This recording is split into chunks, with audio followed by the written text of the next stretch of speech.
Oke, Assalamualaikum warahmatullahi wabarakatuh. Selamat pagi, siang, sore, ataupun malam kepada Pak Aziz serta teman-teman peserta mata kuliah Psikologi Konservasi yang menyaksikan video ini. Kami dari kelompok 5 akan membahas tema mengenai prinsip penilaian dalam psikologi konservasi. Kelompok 5 sendiri terdiri dari saya sendiri, Widya Dwiningrum, dengan NIM 151141904. Yang kedua ada Nandya Giska dengan NIM 151141911. Dan yang terakhir ada Asti Ayu Kurnianda dengan NIM 151141930.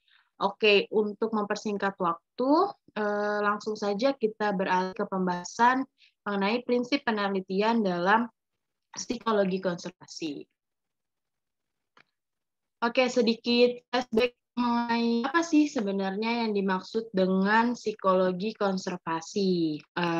Seperti namanya, psikologi konservasi ini terdiri dari dua kata, yaitu psikologi serta konservasi. Nah, banyak yang kita tahu, psikologi sendiri merupakan suatu kajian ilmu yang membahas mengenai perilaku serta proses mental manusia.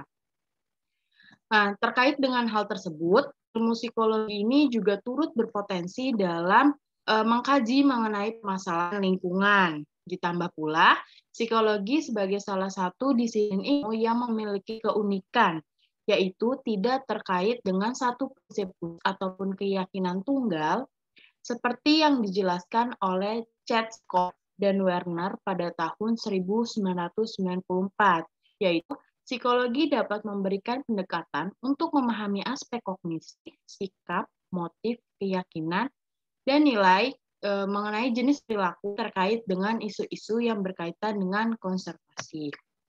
Nah, kemudian apa sih sebenarnya definisi dari psikologi konservasi? Nah, salah satu tokoh yaitu Saunders pada tahun 2003 memberikan atau menjelaskan pengertian psikologi konservasi yang bisa sama-sama kita baca di layar yang ada di PowerPoint. Nah, langsung saya beri kesimpulannya ya. Jadi, kesimpulan dari definisi menurut Saunders pada tahun 2003 itu, psikologi konservasi ini menjadi hasrat untuk memfokuskan kembali upaya untuk menggunakan insight serta alat dalam psikologi untuk memahami dan meningkatkan kepedulian manusia terhadap lingkungan alam. Kata psikologi konservasi sendiri merujuk pada misi utama, yaitu kontribusi psikologi dalam memahami dan meningkatkan kepedulian individu terhadap lingkungan alam. Oke, nih sama nih seperti disiplin ilmu lainnya, psikologi konservasi ini juga berkembang melalui penelitian atau riset-riset sebagai usaha menjelaskan latar belakang tentang terjadinya suatu peristiwa atau fenomena. Selain itu, penelitian itu sendiri berguna untuk menyusun sebuah teori, meramalkan, mengestimasi, dan memproyeksikan suatu peristiwa yang mungkin terjadi berdasarkan dengan data yang sudah dikumpulkan. Nah, dalam hal ini berkaitan dengan isu-isu konservasi. Jadi apa sih metode penelitian itu? Metode penelitian merupakan cara ilmiah mendapatkan data sesuai dengan tujuan serta kegunaan yang hendak diperoleh. Sama-sama kita lihat ya, di sini cara ilmiah ini di-highlight atau digarisbawahi karena menjadi keyword atau kata kunci dalam definisi penelitian menurut Sugiono. Nah, cara ilmiah sendiri ini menyangkut 3 poin utama, yaitu rasional, empiris, serta sistematis. Rasional sendiri ini penelitian dilakukan dengan cara-cara yang masuk akal. Kemudian yang kedua empiris, berarti cara-cara bersumber dari pengetahuan yang diperoleh melalui hasil observasi atau percobaan. Dan yang terakhir sistematis, yaitu proses yang digunakan dalam penelitian menggunakan langkah-langkah yang bersifat logis.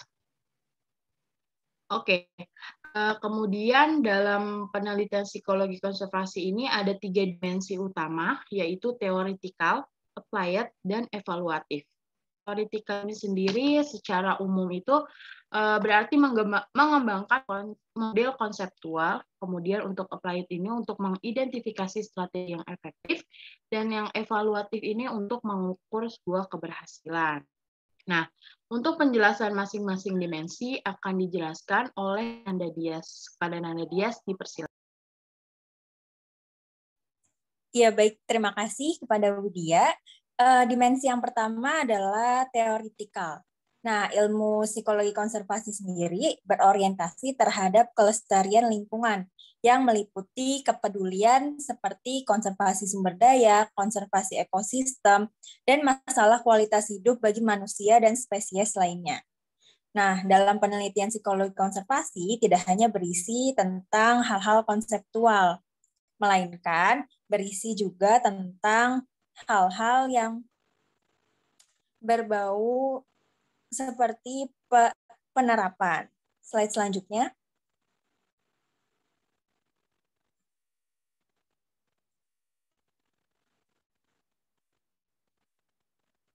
Nah, untuk topik penelitian di psikologi konservasi sendiri biasanya meliputi dua pertanyaan besar, yakni bagaimana manusia berperilaku terhadap alam, dan yang kedua adalah bagaimana manusia peduli atau menghargai alam. Selanjutnya.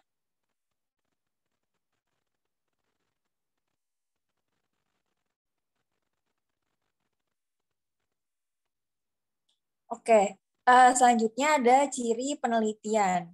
Nah, pada penelitian psikologi konservasi mempunyai ciri-ciri selain meliputi analisis deskriptif dan teoritis, studi akan mengeksplorasi bagaimana penyebab jenis perubahan yang mengurangi dampak perilaku manusia terhadap lingkungan alam dan yang mengarah pada hubungan yang lebih berkelanjutan dan harmonis. Ciri penelitian psikologi konservasi ini dikemukakan oleh Zelensky dan Kluge pada tahun 2000 dan juga Warner pada tahun 1999. Selanjutnya. Dimensi yang kedua adalah applied atau terapan. Nah, selain seperti yang tadi sudah saya katakan, selain menciptakan model konseptual yang lebih baik, pada penelitian psikologi konservasi juga diperlukan lebih banyak penelitian terapan. Tujuannya adalah yang pertama untuk mengidentifikasi strategi yang paling menjanjikan untuk mendorong cara peduli terhadap alam. Yang kedua adalah menemukan cara untuk membingkai ulang perdebatan dan secara strategis mengkomunikasikan dengan nilai-nilai yang dimiliki oleh masyarakat. Yang ketiga adalah untuk mengidentifikasi strategi yang paling menjanjikan untuk menggeser wacana masyarakat tentang hubungan manusia dan alam. Slide selanjutnya.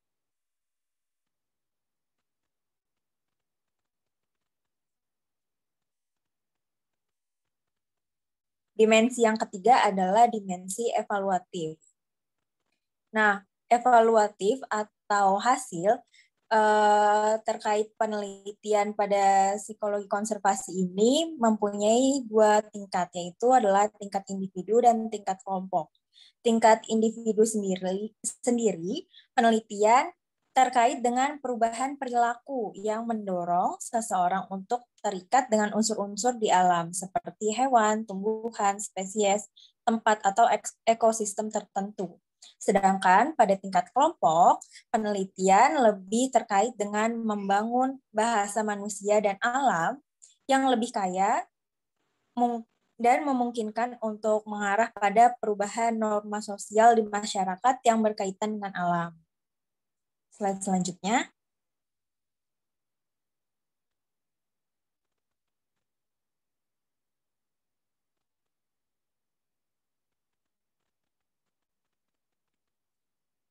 Slide selanjutnya.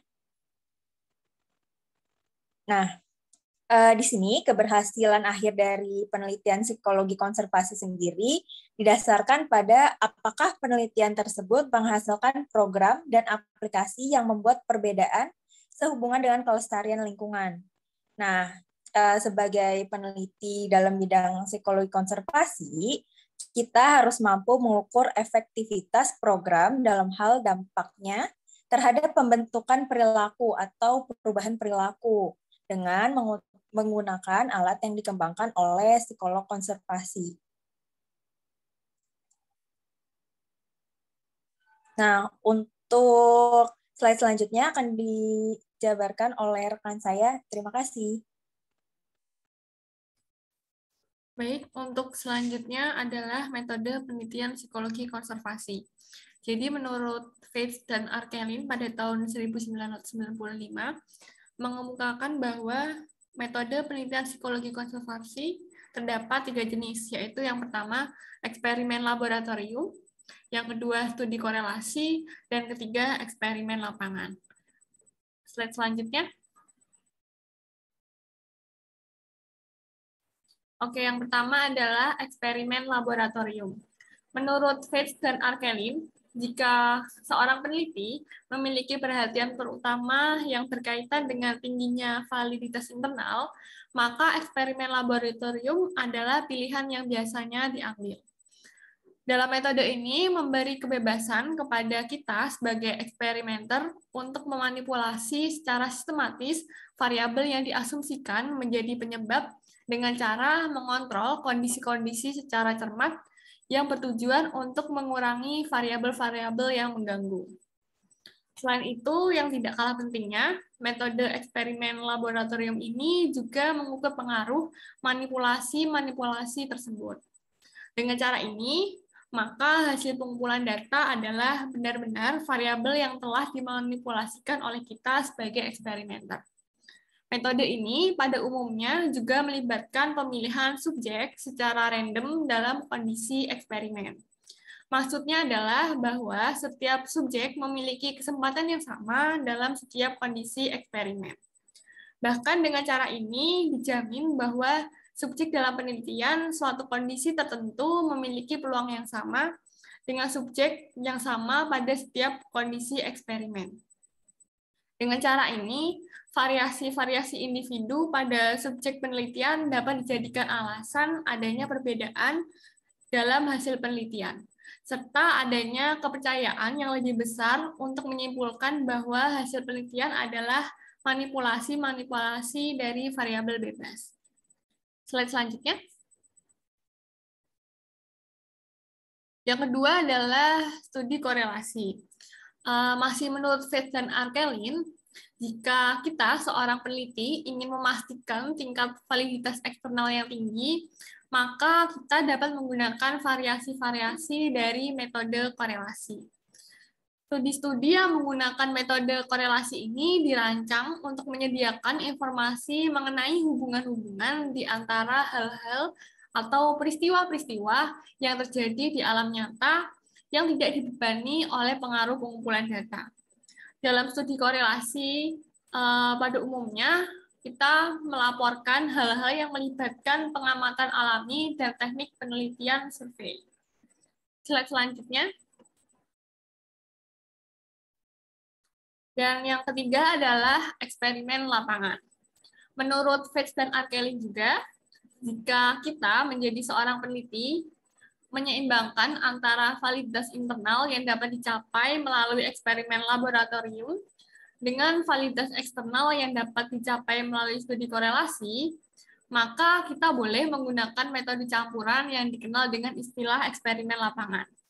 Dengan metode eksperimen lapangan ini, seorang eksperimenter secara sistematis memanipulasi beberapa faktor penyebab yang diajukan dalam penelitian dengan mempertimbangkan variabel eksternal dalam suatu setting tertentu.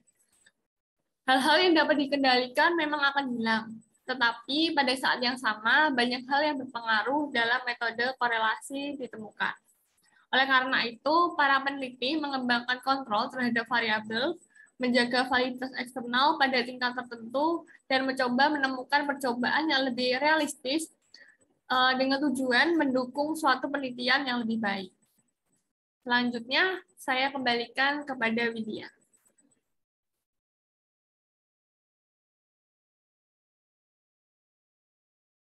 Baik, terima kasih kasih Adisti dan Anda atas pemaparan materinya. Bisa kita sama-sama lihat di layar, ini ada daftar pustaka yang kita jadikan referensi dalam menyusun bahan presentasi kali ini.